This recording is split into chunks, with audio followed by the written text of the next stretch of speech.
Oke, halo teman-teman. Kembali lagi kita pada kesempatan kali ini.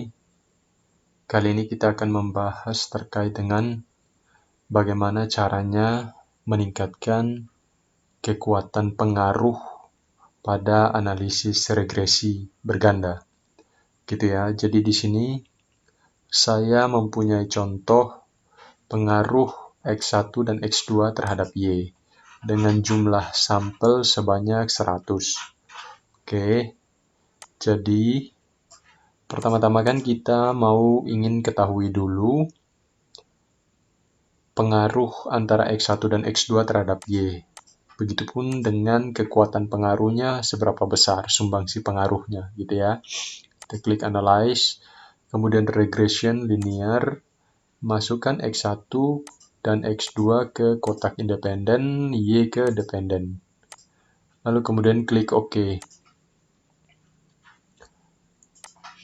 Nah, kita lihat di sini di bagian tabel model summary pada bagian R-square.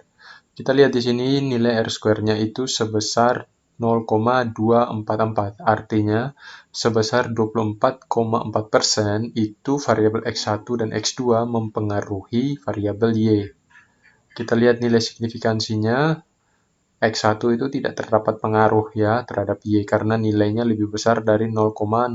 Sementara X2 ada pengaruh. Nah, kita pengen menaikkan, kita fokus pada nilai R-square ini. Kita pengen menaikkan sumbangsi pengaruh ya X1 dan X2 terhadap Y. Bagaimana caranya? Coba kita minimize. Caranya adalah yang pertama-tama, teman-teman perhatikan ya. Pertama-tama kita cari nilai residualnya dulu. Regression linear. Ini kan sudah ya, sudah masuk. Kemudian klik save. Pilih yang unstandardized. Residual. Continue, OK. Nah, kita minimize. Nah, ini kan kita sudah dapat nilai residual satunya. Kemudian kita transform. Compute variable. Kita buat target variable. Misalnya di sini, saya mau ubah satu variabel, yaitu variabel Y. Kita contohkan target variabelnya itu Y1.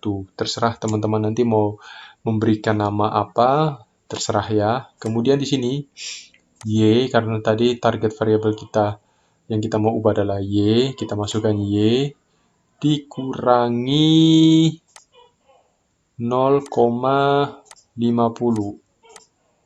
Ya, kemudian dikali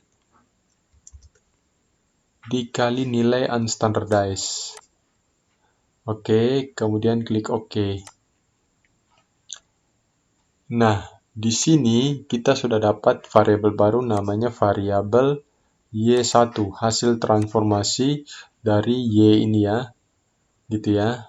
Oke. Kita sudah dapat variabel Y1. Ini data aslinya, ini data hasil transformasi. Nah, kemudian kita masuk pada analyze, regression, linear. Berarti kita keluarkan Y, data Y yang asli, kita masukkan Y1, hasil dari transformasi. Kita klik save, kita hilangkan centangnya, lalu klik continue, klik OK. Kita lihat, teman-teman, kita bandingkan di sini. Nah, di sini kan sudah dapat nilai R-square-nya itu sebesar 0,564. Oke, 0,564 atau sebesar 56,4% variabel X1 dan X2 mempengaruhi variabel Y. Oke. Nah, ini di sini tadi kan nilai X1 tidak ada pengaruh ya karena lebih besar dari 0,05. Kita lihat di sini tadi. Nah, ini ya. X1 tidak lebih besar atau lebih besar dari 0,05 sehingga dikatakan tidak ada pengaruh. Kita lihat di model summary-nya, di R-square-nya 0,244 atau 24,4%. Ketika sudah ditransform, maka meningkat menjadi 56,4% dan juga pada pengaruhnya X1 itu mempengaruhi Y yang tadinya sebelumnya tidak mempengaruhi menjadi mempengaruhi. Gitu ya. Jadi itu teman-teman yang perlu diingat.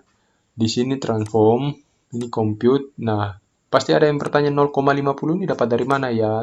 Namanya juga kita manipulasi, pasti data-data ini kita utak-atik sendiri begitu ya. Jadi tidak ada lagi pertanyaan, yang bertanya nanti 0,50 itu dapatnya dari mana gitu. Jadi nanti ini nilai yang kita utak-atik sendiri. Nanti misalnya tidak cocok lagi, ganti lagi nilainya. Misal 0,60 dan seterusnya gitu ya. Oke, saya kira itu teman-teman yang bisa saya sampaikan pada tutorial singkat ini. Semoga bermanfaat. Sekian dan terima kasih.